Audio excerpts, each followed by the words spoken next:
놓치고 싶지 않은 나의 꿈, 나의 인생 첫 번째 시리즈. 스텝 3. 자기 암시. 잠재의식의 놀라운 힘. 날마다 마음속에 성공을 그려라. 긍정적인 자기 암시는 목표를 이루기 위한 가장 효과적인 자극이다. 자기 암시란 우리가 오감, 가로 열고 시각, 청각, 후각, 미각, 촉각, 가로 닫고를 통해 스스로 자기 마음에 주는 암시나 자극을 말한다. 일종의 자기 체면이라고 할 수 있는데 자기 암시는 제 생각이나 소원을 의식적으로 잠재의식에 주입함으로써 인생마저도 변화시키는 힘을 가지고 있다. 사람은 누구나 자기의 생각을 가지고 있다. 그리고 긍정적이든 부정적이든 자기의 생각이 자기도 모르게 잠재의식에 자기 암시를 주고 있다. 인간은 오감을 통해 잠재의식에 전하는 암시의 힘으로 생활에 필요한 모든 것을 창출한다. 그러나 이 능력을 효과적으로 활용할 수 있는 사람은 드물다. 잠재의식은 비옥한 밭과 같다. 하지만 그 땅이 아무리 기름지다 해도 씨앗을 뿌리지 않고 내버려두면 머지않아 잡초만 무성하게 자란다. 잠재의식도 마찬가지다. 긍정적인 자기 암시가 주어지면 잠재의식은 당신이 바라는 것을 가꾸어 발전시킨다. 그러나 그냥 내버려두면 가능성에 가득 찬 잠재의식도 잡념에 점령되어 망가지고 만다. 자기 암시를 반복해 변화를 만든다. 앞에서 소망을 이루는 6가지 원칙을 설명했다. 당신의 소망을 종이에 써서 하루에 3번씩 소리내어 읽고 이미 그 소망을 달성한 것처럼 느끼도록 노력하라고 일러주었다. 이 가르침을 지키면 당신의 소망은 잠재의식 속에서 부동의 신념으로 변화할 것이다. 또한 의식적으로 소망을 일으켜 그것을 현실의 돈이나 그 외에 가치 있는 것으로 전환하는 적극적인 사고가 차차 습관화되어 몸에 배일 것이다. 그런 의미에서 한 번 더 6가지 원칙을 숙독하기 바란다. 그렇게 하면 자기 암시의 작용을 한층 더 잘 이해할 수 있을 것이다. 그런데 소망을 소리내어 읽을 때 중요한 것은 그 말이 아니고 그것을 반복함으로써 생겨나는 마음의 변화다. 잠재의식은 마음의 변화다. 마음의 변화를 우리에게 익숙한 말로 바꿔보자면 감동이며 잠재의식은 이 감동이 일어날 때 놀라운 힘을 발휘한다. 실증이 나겠지만 되풀이하는 일의 중요성을 이해해 주기 바란다. 이 되풀이를 안이하게 생각하고 있어서 많은 사람이 기회를 놓치게 되는 것이다. 말만으로는, 그것도 감정이 깃들지 않은 말로는 잠재의식을 움직이지 못한다. 잠재의식을 자극하는 것은 신념에 찬 감정에 배어나는 말이다. 아마도 처음 마음먹은 사람에게는 어려울지도 모른다. 그러나 한두 번 잘 되지 않는다 해서 곧 그만두어서는 안 된다. 연습도 하지 않고 노력도 없이 무엇인가를 얻으려고 하는 안이한 생각은 당장 버려라. 진심으로 성공하고 싶다면 잔머리 굴리는 일은 하지 않아야 한다. 인내하며 끝까지 해낸다는 각오가 잠재의식을 움직이는 것이다. 그러면 한 번 더 마음을 향해 물어보라. 당신은 진심으로 소망하는가? 자기 암시가 그 힘을 발휘할 것인가 아닌가는 당신이 얼마만큼 소망의 마음을 집중하는가에 달려있다. 우리에게 필요한 것은 집중력이다. 어떻게 하면 집중력을 단련할 수 있을까?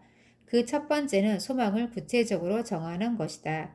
예를 들어 당신이 많은 돈을 원한다면 바라는 돈의 액수를 분명히 정한다. 그리고 눈을 감고 정신을 집중하여 이미 그 소망을 달성한 것처럼 마음속에 그리는 일이 중요하다. 다음으로 알아두어야 할 것은 잠재의식은 주어지는 암시를 무엇이든 받아들이나 몇 번이고 되풀이하지 않으면 좀처럼 그 암시를 받아들이려고 하지 않는다는 사실이다. 이렇게 계속 반복하여 자기 암시를 하는 것 못지않게 중요한 것이 바로 믿음을 갖는 것이다. 잠재의식이 굳은 신념을 만들어주는 것은 무엇보다도 당신이 믿기 때문이다. 가령 당신이 부를 얻을 수 있다고 믿을 때 돈은 이미 당신이 손을 내뻗도록 기다리고 있을 것이다. 그리고 잠재의식이 당신에게 완전한 실행 계획을 가르쳐 줄 것이다. 이미 말한 것처럼 소망을 부로 전환하는 데는 그것을 마음속에 그리는 상상력이 필요하다. 그러면 상상력이 어떤 힘을 가지고 있는가, 어떤 일을 할 수 있는가, 수행하는 역할은 과연 무엇인가 하는 사실들이 명확해질 것이다. 소망하는 것을 이루기 위해서는 먼저 확고한 계획을 세우는 일이 중요하지만 더욱 중요한 일은 그 소망을 위해 행동하는 일이다. 물론 그 전에 해야 할 일은 마음속에 성취했을 때의 자신의 모습을 그리는 일이다. 그렇게 하면 잠재의식이 작용하여 당신에게 해야 할 일을 가르쳐 줄 것이다. 당신이 무엇을 해야 할 것인가 하는 것은 영감이라는 육감의 번쩍임을 통해 알 수 있다. 영감이 떠오르면 진솔하게 있는 그대로를 받아들여 그것을 충실히 실행하면 된다. 목표 실현을 위한 철저한 계획을 세워 아직 준비되어 있지 않아도 상관하지 말고 당장 행동에 옮긴다. 이 말대로 따르는 일이 중요하다. 이제 자신의 이론은 깨끗이 버리도록 한다. 원래 이론이라는 것은 게으름뱅이다. 그러므로 이론에만 사로잡혀 있으면 결국은 모든 것이 중도에서 흐지부지 끝나버릴 우려가 있다.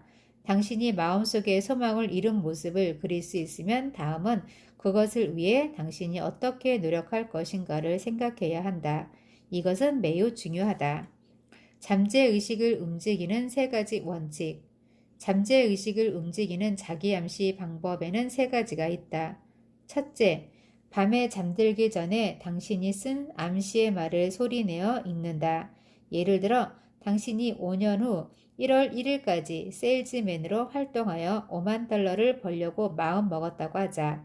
그때 당신이 하는 암시의 말은 아마도 다음과 같으리라. 나는 2000땡땡년 1월 1일까지 5만 달러의 돈을 모은다. 이 돈은 5년 동안에 차차 모일 것이다. 나는 이 금액을 얻기 위해 최선을 다할 각오가 되어 있다. 나는 세일즈맨으로서 모든 손님에게 최대의 서비스를 한다. 나는 이 돈이 반드시 손에 들어올 것이라고 확신한다. 나는 목표한 돈에 대해 확고한 신념이 있으므로 손에 만져질 정도로 분명하게 그 돈을 마음속에 그릴 수 있다. 둘째, 암시의 말이 마음속에서 완전히 당신의 것이 될 때까지 아침 저녁으로 반복하여 읽는다. 셋째, 벽이나 천장, 화장실, 책상 등 눈에 잘 띄는 곳에 암시의 말을 붙여두고 항상 당신의 마음을 자극한다. 이 세 가지 일을 실행하는 것이야말로 자기 암시의 힘을 발휘하는 가장 좋은 방법이다. 단, 행동으로 옮길 때마다 반드시 감정을 깃들여야 하며 신념을 갖고 자기 암시를 하도록 노력해야 한다. 이런 행동이 바보스럽다고 생각하는 사람도 있을지 모른다. 그러나 아무리 창피해도 기세가 꺾여서는 안 된다. 주저하지 마라, 물러서지 마라. 그냥 용기를 갖고 해보자. 누가 뭐라고 말해도 상관하지 마라. 당신이 열정을 갖고 순수한 마음으로 이 가르침을 실행한다면 지금까지 당신을 속박하고 있던 고정관념이라는 그물이 풀리고 껍질이 깨져 다시 태어난 기분으로 변화할 것이다. 당신이 풍요로워지고 싶다면 잠재의식은 비옥한 밭과 같다. 하지만 그 땅이 아무리 기름지다 해도 그대로 내버려 두면 머지않아 잡초만 무성할 뿐 못쓰게 된다. 긍정적인 자기 암시의 씨앗을 심고 열심히 가꾸어 간다면 당신은 점점 풍요로워질 것이다. 다음 시간에는 스텝 4 전문 지식, 개인의 경험과 관찰로 이어집니다.